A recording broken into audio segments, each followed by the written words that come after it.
Bullying is a harsh reality for many, but for autistic people, it's even more prevalent and lifelong. But fear not, my friend, because I've got the signs and strategies to take back control. Welcome, my stars of Orion. Thank you so much for watching. I'm Orionkelly, that autistic guy. I'm all about providing validation and support for autistic people and their loved ones. Whether you're a parent of an autistic child or an autistic person yourself, understanding the signs, impact, and ways to combat bullying is crucial. So, what is bullying? It comes in many forms: physical, verbal, social, and psychological. And it can happen anywhere, from the classroom to the office, even online. Physical bullying is often easier to spot, but more subtle forms like social exclusion or cyberbullying can be just as damaging. But the impact is the same, leading to feelings of fear, anger, and sadness.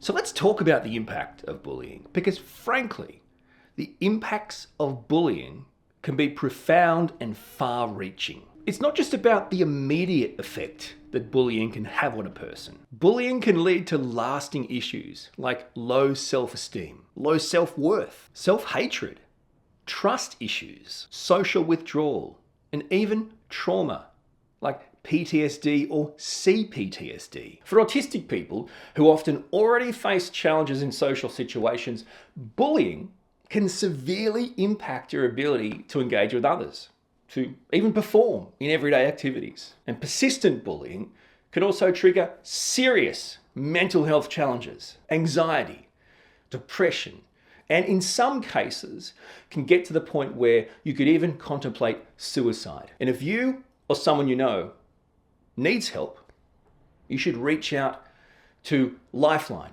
Kids Helpline, or other appropriate support services in your area. How do we navigate childhood bullying? Addressing bullying is not just about stopping the behavior. It's about creating a safe and supportive environment for everyone involved. As a parent or caregiver, it's crucial to be aware of the signs that your autistic child might be being bullied. Now, these signs can be physical, like unexplained bruises, damaged belongings; behavioral, like not wanting to go to school; emotional, like mood swings or increased aggression; even related to technology, like being upset after using the computer, the phone, the device. So if you suspect your child is being bullied, it's important to talk to them in a way that suits their communication style. Remember, all autistic people have different communication styles. Some autistic kids might respond better to direct questions, like, did something happen at school today that made you feel sad, that made you feel angry? Others might find it easier to express themselves through writing, through drawing, even using pictures. Now, if bullying continues despite your efforts, it's important to keep working with the school. Document each incident and follow up with teachers and administrators. If necessary, you should escalate the issue to either the school principal or even seek advice from external authorities.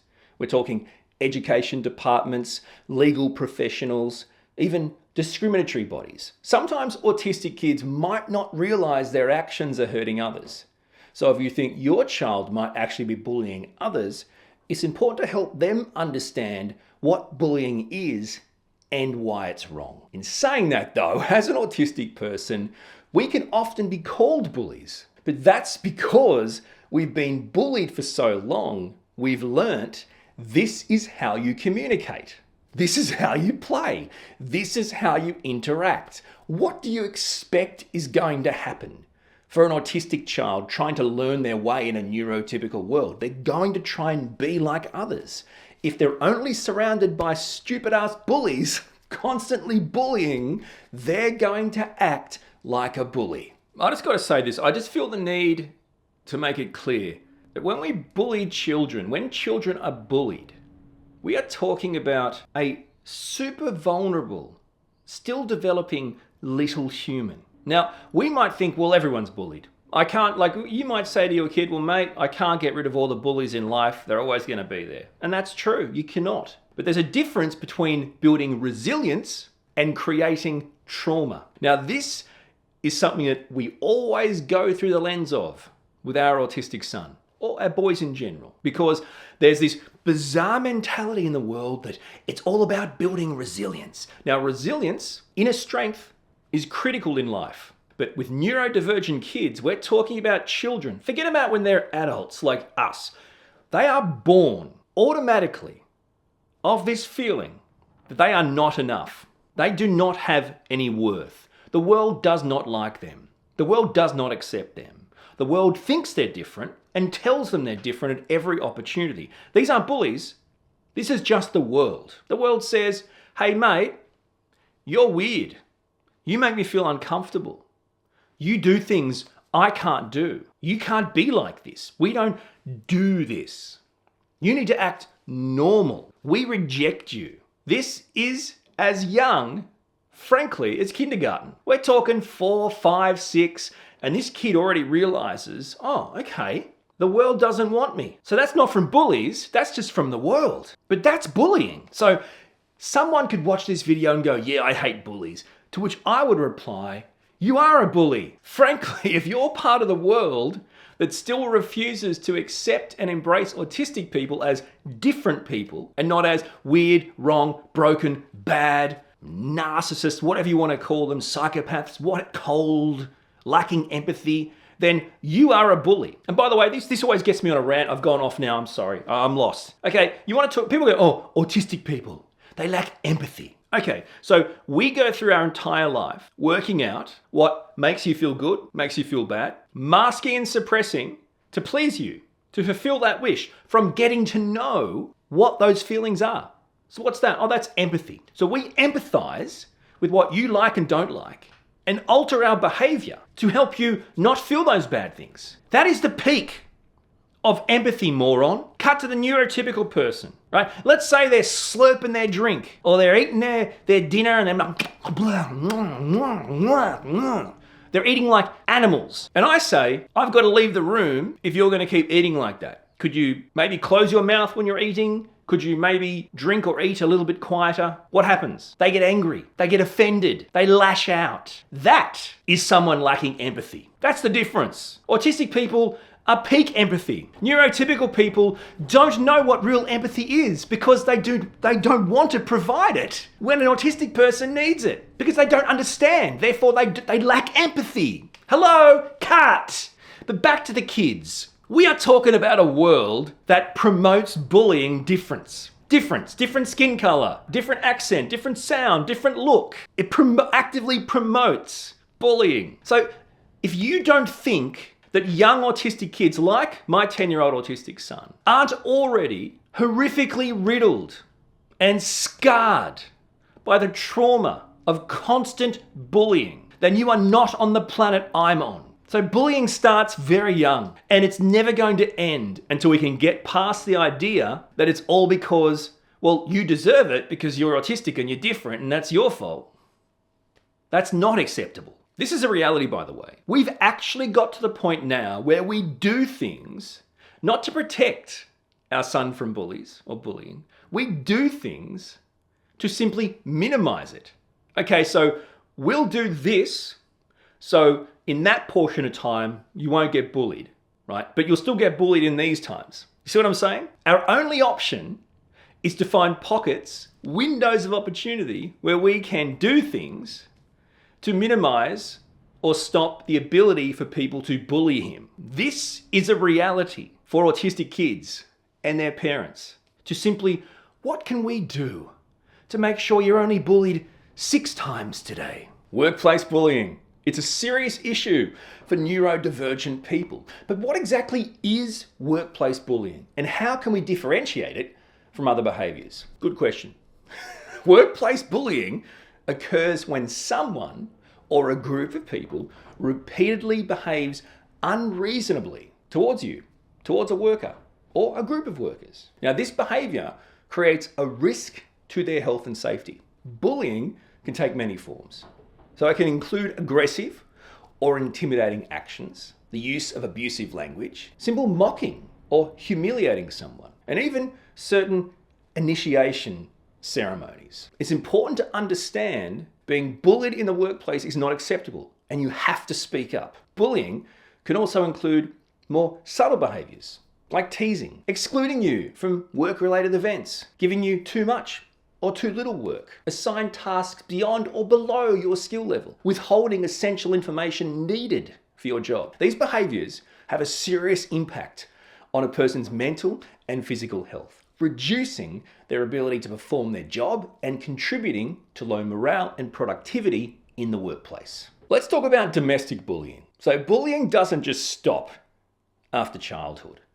Autistic adults can face bullying with their families, social circles, even the broader community. Places where you think you should feel safe and accepted, family is supposed to be a source of support. But unfortunately, it can sometimes be a place where subtle forms of bullying occur. Now, this might include dismissive comments, exclusion from family activities, or constantly being made the butt of all jokes. You're the punchline of the family. So these behaviours can be deeply hurtful and erode the confidence and self-esteem of an autistic adult. In social circles, bullying can take on different forms. So friends, if you have them, might include you being excluded from group activities. They might make fun of you, talk behind your back. Social bullying among adults can be just as damaging as physical or verbal bullying because it targets a person's sense of belonging, sense of self-worth. Social media, also a platform for this kind of behaviour.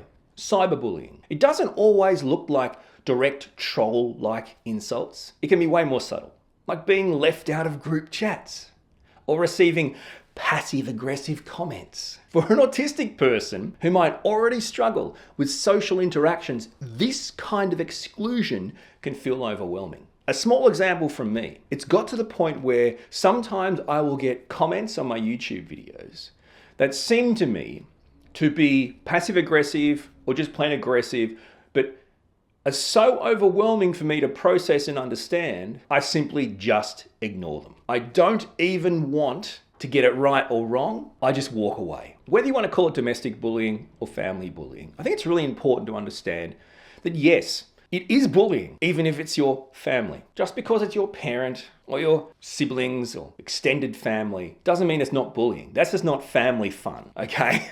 You can be bullied by your own family, and don't let anyone tell you otherwise. Here are some coping strategies, my friend, that you can use to navigate being bullied as an autistic adult. Number one, recognize the signs. Okay, so understanding what bullying actually is. This includes recognizing both direct and subtle forms like we talked about. Exclusion, mockery, manipulation. You should document these incidents. Keep a detailed record of bullying incidents. I'm talking the dates, the times, the people involved, and the specific behavior. Documentation is crucial because it's what you felt in that moment and who made you feel that. It's always important to find support from those you trust. That could be a friend, a family member. It could even be a mentor in the workplace. So having someone to talk about what you're going through, to confide in, provides you with emotional support, but also sometimes practical advice. Another strategy, set boundaries. Clearly define and communicate your personal boundaries and let others know what behavior is unacceptable and how you expect to be treated. Practice advocacy. Learn to advocate for yourself. So by clearly expressing your needs and your rights in both social and workplace settings. This is crucial. This might be just simple accommodations that will work for you in the environment or addressing inappropriate behavior. But this strategy, really powerful. Okay, so use assertive communication. I'm talking about techniques like I statements to express how you feel and what you need without being confrontational. Support network is also really important. So it'd be great if you could have supportive colleagues, but as an autistic person, chances are you probably won't. It could be friends, it could be peers, people who understand your experiences and can offer guidance or intervene on your behalf if necessary. Safe spaces, super important. So we're talking about physical and virtual spaces where you feel safe, you feel supported. This might be online groups. This might be designated areas at work. This doesn't actually cost money, if any, to find a place that makes more sense for autistic employees. Also use your opportunity to educate your workmates about autism. Educate your peers, your colleagues. Help them understand and appreciate the autistic experience. Reduce that ignorance. What happens then? Well, it reduces bullying. In saying that though, it actually isn't, and people always say it actually isn't our responsibility to tell the world everything they need to know about autism, just like it isn't your responsibility to tell me everything about you. Sometimes people actually have to learn things for themselves or take the initiative to actually learn things about others. This idea that it's all our responsibility for non-autistic people to learn about autism is kind of bloody stupid, given we know there's autistic people in the world. So doesn't that mean that you should know about other people in the world, just like we take the time to learn about neurotypical people from birth just to try and fit in and make you happy? How about exit strategies? Plan how to remove yourself from toxic situations. Now, this means excusing yourself from conversations, realizing you better go take a break, or even, frankly, leaving a job if necessary. Reinforcing positive relationships, another great strategy. So focus on building and maintaining positive relationships with people in the workplace or people in life who respect and support you. So this helps counterbalance the negative impact of bullying. But this strategy, non-negotiable. Take care of your mental health. You have to prioritize your mental health. Now that might be by seeking professional support. You might see counselors, therapists, psychologists. If the stress from bullying becomes overwhelming, you should talk to someone about it. Or you might find exercise, outdoor, other music therapy, art therapy, things that make you happy help you. Whatever helps you come up with coping strategies and provides you with emotional support, you should do. Identifying triggers, another strategy. So recognize the situations or behaviors that trigger your anxiety or discomfort. You have to understand your own triggers as an autistic person. They help you anticipate and prepare for challenging situations. And it's always important to focus on your strengths. Remind yourself of your strengths, of your accomplishments. Focus on your positive attributes, what you can provide the world to counteract the negative effect of bullying on your self-esteem. Because frankly, yes, we all have individual challenges, individual weaknesses, but we all have individual strengths, individual skills and gifts to share with the world. To learn more about navigating life as an autistic person, check out my video, Mastering Relationships for Autistic Adults.